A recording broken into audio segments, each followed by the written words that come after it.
દુનિયા બગડી ગઈ ને અમારા બાપુ એમ કહેતા દુનિયા બગડી ગઈ, એના બાપા એમ કહેતા દુનિયા બગડી ગઈ, એના બાપા એમ જ કહેતા. સબ યુગ में सब युग रहा समाय, બધા યુગમાં બધા યુગ સમાયેલા છે. સંપૂર્ણ સારો યુગ કોઈ દી હતો ને સંપૂર્ણ સારો યુગ કોઈ દી આવવાનો નથી.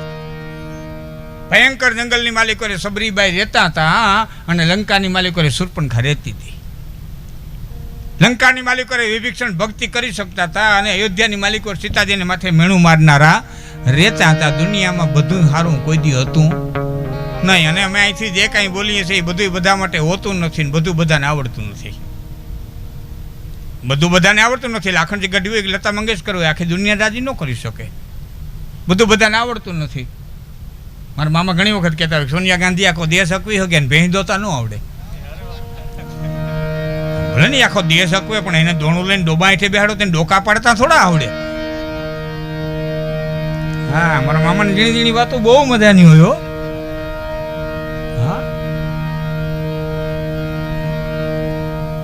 ખેડમાં એક જગ્યાએ મારો પ્રોગ્રામ હતો ને બરોબર અડધા પ્રોગ્રામે લાઇટ ગઈ. તો મેં એક ભાઈને કીધું કે જનરેટરની વ્યવસ્થા નથી રાખી. મારા મામા કે વિવામાં હોય આ દીવો છે.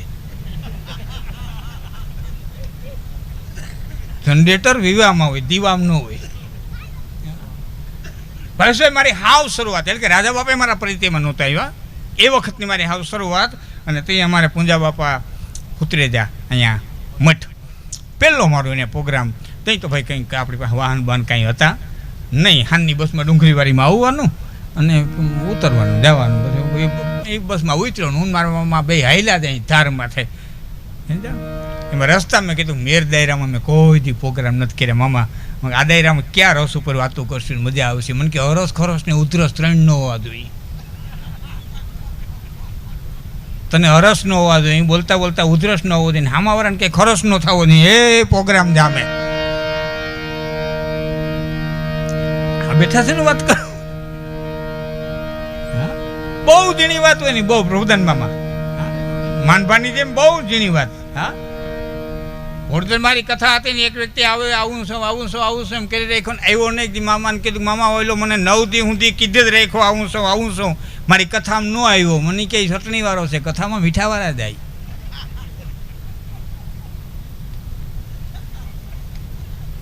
હા, બહુ ઝીણી વાત હતી. આ તો સમજાય તો બધી વાત પરબારી ન સમજાય.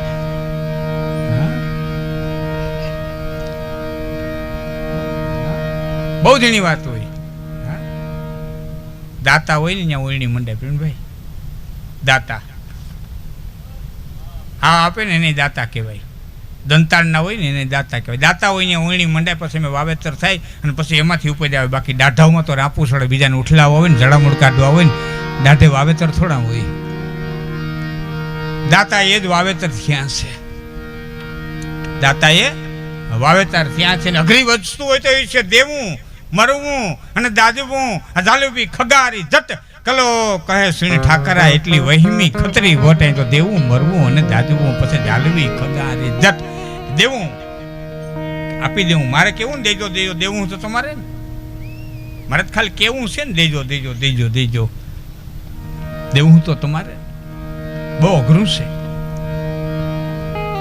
મરવું ધકાધીક ધકાધીક ધકાધીક બોલે કોઈ કાગ લખે છે કિરણ સ્વત મારે સુત ભ્રાત મારે ને જ નાથ મારે નહીં રોવતી થી.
અને એ પાન પાય અને જેને વીરતા દાતારી જરૂરતા કરી હોય એના કવિઓએ જે ગીતો ગાયા હોય, એના કવિઓએ જે એની પ્રશસ્તિ કરી હોય, અને એમાં મેર સમાજને તો આ વાતનો ઘણો પરિચય હોય. અને ઇતર સમાજ અમારો જે આવ્યો છે, મેં પ્રભુદાનભાઈ અને બીજા મિત્રો મારા લલિતભાઈ, એને કદાચને ખ્યાલ ન હોય એટલે બહુ જાણીતો પ્રસંગ છતાં કહું છું કે કવિઓએ લખવું કેટલું અઘરું હોય છે અને લેખા પછી એને સાબિત કરી બતાવવું કેટલું અઘરું હોય છે.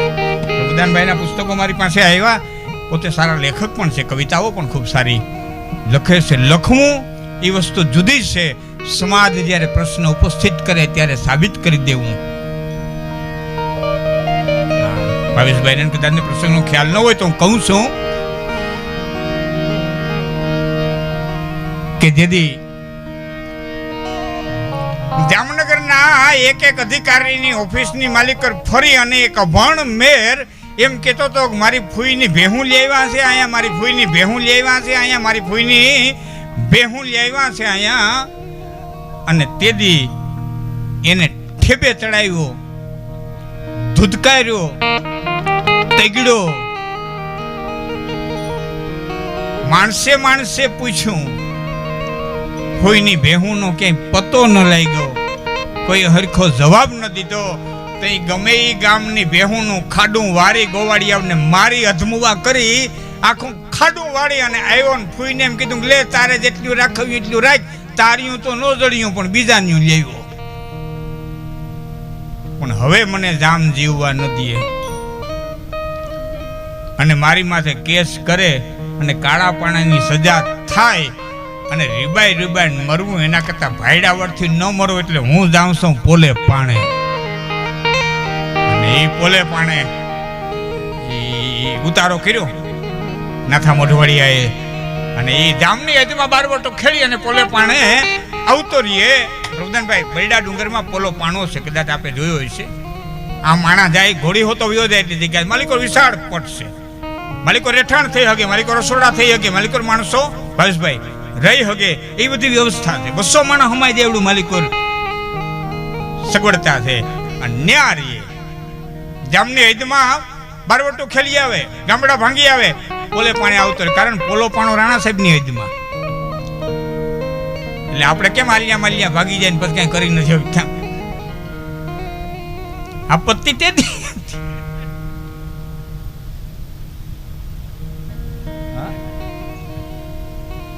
નથી વારી નાખતા.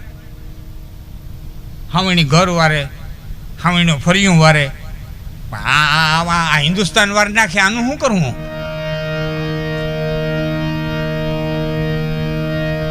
ઠીક છે, વાતો મૂળ વાત. ભલે પણ આવતો રહીએ. અને ભાઈ બારવટિયા તો ઘણા થયા છે ને અટાણે છે, નથી એમ નથી, ખાલી ઠેકાણા ફેરીમાં. હા, એવું કઈ નથી કે અટાણે નથી, અટાણે છે, ખાલી ઠેકાણા ફેરવા. ઉદરે લુગડે થઈ જતું હોય તો શું કરવા રેડ થવું જોઈએ? એમ જે કામ જોઈએ બારવટું આમ પાર પડી જતું હોય ને આમ શું કરવા કરવું જોઈએ?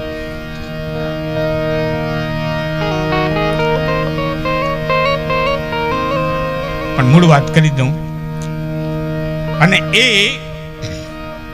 કીર્તિ ફેલાણી. બારવટિયા તો ઘણા થયા, પણ 2 બારવટિયા એવા થયા કે જેને સંતના બિરુદ લઈ ગયા, જેને ભક્તના બિરુદ લઈ ગયા.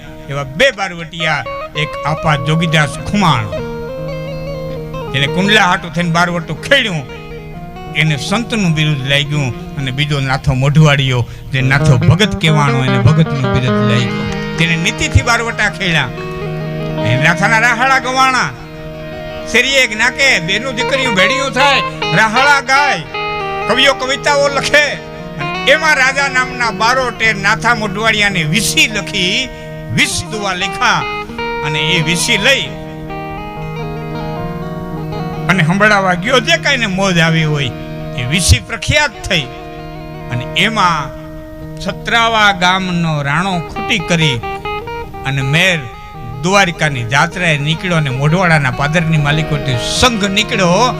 એ વખતે વણઘા પટેલે આડા ફરી અને એટલું કીધું કે આજ સંઘ છે એ મારે ત્યાં રાત રોકાઈ દો. તેથી તો માણસને આવા સંઘ નીકળે ને તો એમાં લૂંટાઈ જવાની હોડ લાગતી. હા, એમાં એને એમાં લૂંટાવાની મજા આવતી. ભલે બીજાને એમ થતું કે હા આનું નહીં રહીએ, હા આનું નહીં રહીએ, પણ મને તો એમાંય મજા આવતી. એટલે નરવો આબુ કહેતા કોઈ રૂસ્તો પૂછતો જાડો માણા હોય ને દુબળો કરી દેવો તો શું કરાય કે દાતારના વરામાં તેડી જવાય. દાતારના વરામાં તેડી જાવ ને બરેત્રામાં હુકાઈ જાય કે આનું નહીં રહીએ, આનું પૂરું થઈ જાય, આનું નહીં રહીએ.